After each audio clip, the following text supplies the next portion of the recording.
여러분과 함께 요한이 전한 거룩한 복음입니다. 그때 예수님께서 제자들에게 말씀하셨다. 아버지께서 나를 사랑하신 것처럼 나도 너희를 사랑하였다. 너희는 내 사랑 안에 머물러라. 내가 내 아버지의 계명을 지켜 그분의 사랑 안에 머무르는 것처럼 너희도 내 계명을 지키면 내 사랑 안에 머무를 것이다. 내가 너희에게 이 말을 한 이유는 내 기쁨이 너희 안에 있고 또 너의 기쁨이 충만하게 하려는 것이다. 주님의 말씀입니다.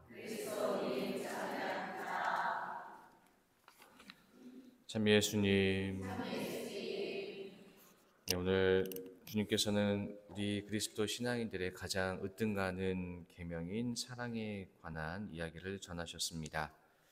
우리 그리스도인들이 가장 많이 외치고 또 전하는 말이 아마 이 사랑 이야기가 아닐까 합니다.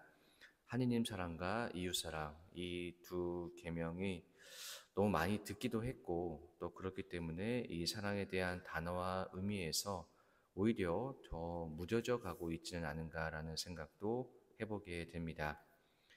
개인적으로도 이 사랑 계명에 대한 이야기가 나오면 어떻게 보면 가장 강론을 준비하기가 어려운 것도 이 사랑 계명이 아닐까라는 생각도 해보게 됩니다. 우리가 사랑이라는 건 여러 가지 그런 대상, 어떤 관계 안에서의 사랑이 많이 있을 겁니다.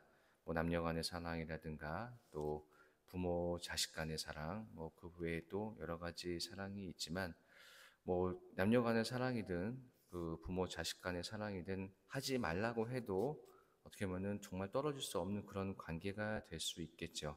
하지만 우리가 결코 좋아하지 못하는, 내가 싫어하는 그 사람을 사랑하라라고 이야기하는 것만큼 아마 큰 숙제는 없지 않을까 생각됩니다. 정말 사랑하지 말라고 어쩔 수 없이 우리가 사랑할 수밖에 없는 대상도 있지만 우리가 싫어하는 대상을 어떻게 이해하고 또 우리 안에 받아들일 수 있는지에 대한 문제는 아마 이렇게 많은 분들이 지금 고개를 끄덕이고 계시지만 성당을 나가는 순간부터 저 인간이 막 이러면서 나에게 이럴 수 있나라는 그런 우리 안에 미움과 분노와 원망들이 다 조금씩은 있지 않을까 생각이 됩니다. 그래서 이러한 어떤 사랑에 관한 어떤 내용을 에리히 프롬이라는 작가는 그 사랑의 기술이라는 저서를 통해서 인간이란 근본적으로 고독한 존재이고 또 그 고독감은 공허함을 극복하기 위해 사랑을 하는 것이라고 전합니다. 사랑하는 사람은 어떻게 행동해야 하는가에 대하여 매우 실질적이고 또 심리학적인 주장을 하게 되는데 첫 번째로 사랑이란 상대방의 생활과 또 성장에 대한 적극적인 관심이고 두 번째 사랑은 상대방으로부터 표현되거나 표현되지 않는 그런 욕구에 대한 자발적인 반응이라는 것입니다. 또 세 번째로 사랑은 상대방을 있는 그대로 지켜봐주며 그의 개성을 존중해주는 태도이며 마지막으로 이신전심으로 상대방이 무엇을 원하고 또 느끼는지 알려고 하는 상태와 행동이라는 것입니다.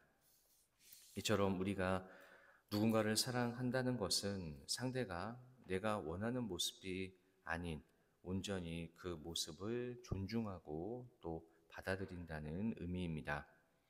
그렇기 때문에 우리가 이 공동체 안에서의 어떤 누군가를 사랑한다는 그 계명을 전할 때는 그저 우리가 좋아하고 싫어하고 하는 차원이 아니라 상대방을 온전히 받아들이는 것에서부터 시작될 수 있는 것입니다. 어떻게 보면 우리가 하나가 미운 사람한테는 그 사람이랑 같이 밥을 먹을 때 정말 그 쩝쩝대는 소리도 듣기 싫을 때가 아마 있을 것입니다. 아마 이 말씀은 아마 집에 돌아가시면은 집에 배우자분들한테 가장 많이 쓰는 이야기가 아닐까 하는데 저희도 신학교 동기 안에서 신학교에서 저도 이렇게 사랑을 이야기하고 있지만 결코 사랑할 수 없는 너무 사랑하기 힘든 그런 동기들의 모습을 이렇게 떠올리게 되는데 정말 싫을 때는 그 친구가 걸어오는 소리 그냥 기도하고 있으면은 발소리가 누구는 신발을 찢고 들어오고 누구는 신발을 끌고 들어오고 딱 이렇게 기도하고 있으면 뒤에서 그 소리가 들릴 때, 아, 이놈이 왔구나 라는 그런 생각이 들 정도로 너무나 좀 받아들이기 힘들고 이렇게 이해하기 힘든 그런 동기들의 모습, 특히나 이 안에서 같이 기도하고 있을 때 앞에 그 친구가 앉아 있으면은 뒤에서 그냥 머리통 한 대 이렇게 때리고 싶은 그런 마음이 들 정도로 너무나 얄밉고 싫은 그런 친구들이 있는데, 결국 그 친구들을 미워해봐야 나만 손해고 그 상대방은 전혀 생각지도 안 했던 건데, 그래, 내가 판단할 일이 아니라 하느님께서 다 정산해 주실 거다. 나중에 그래, 네가 나쁜 짓 하고 얄밉게 살아봐야 결국 미워하면 나만 손해지. 어느 순간 그런 마음을 가지면서 이것이 상대방을 내가 오히려 저주하고 미워하는 것이 아니라 그냥 그 친구의 목대로를 두고 그 친구가 내 마음에 들게끔 내가 옆에 잔소리하고 뭐 충고하고 여러 가지 조언해봐야 결국 듣지도 않을 거고 사이만 더 멀어지니까, 정말 24시간 붙어 있다 보면 그 친구들의 정말 작은 모습까지 하나도 굉장히 부정적으로 보이고 정말 아주 꼴보기 싫어가지고 이해할 수 없는 모습들이 많이 생기게 되는데, 그 모습마저도 우리가 예수님의 시선과 마음으로 바라볼 수 있는 것이 우리 신앙인들이 선택할 수 있는 권리가 아닌가라는 생각도 해보게 됩니다. 이처럼 예수님께서는 우리가 우리 방식대로 또 내가 원하는 식으로 사랑을 하는 것이 아니라 그 사랑을 지키기 위해서 당신의 목숨까지 내놓으신 것처럼 그런 마음으로 사랑하기를 바라고 계시는 것입니다. 한정적인 인간적 사랑에 그치지 말고 하나님께서 우리 인간에게 보여주신 사랑처럼 서로가 아끼고 또 이해하고 사랑을 하는 당부인 것입니다. 예수님의 사랑은 무조건적인 숭고한 희생적 사랑이라는 것을 잘 알고 있을 것입니다. 그 사랑은 먼 곳에서 시작하는 것이 아니라 가장 가까운 내 이웃에서부터 시작해야 하는 것입니다. 이 같은 그리스도의 사랑을 더 많이 경험하면 할수록 우리의 마음이 풍성해지고 누군가의 도움이 필요한 것을 보면 그 사랑을 즉시 전해주려고 하게 됩니다. 상대방이 싫어서 미워해봐야 내 마음이 오히려 지옥으로 변하지만, 오히려 미운 사람에게 정말 떡 하나 더 준다면 그 떡을 내가 저 사람한테 왜 줬지라는 아까운 생각보다는 나는 그래도 그리스도의 사랑을 전했고 오히려 그런 마음을 통해서 오히려 내 마음이 좀 더 평안을 느낄 때가 많이 있게 되는 것처럼, 누군가를 미워하고 싫어하고 오히려 부정적인 생각을 갖는 것보다 그냥 있는 그대로 받아들이는 것이 결국에는 상대방과 우리 모두에게 어떤 좋은 그런 결과를 가져다 주는 것입니다.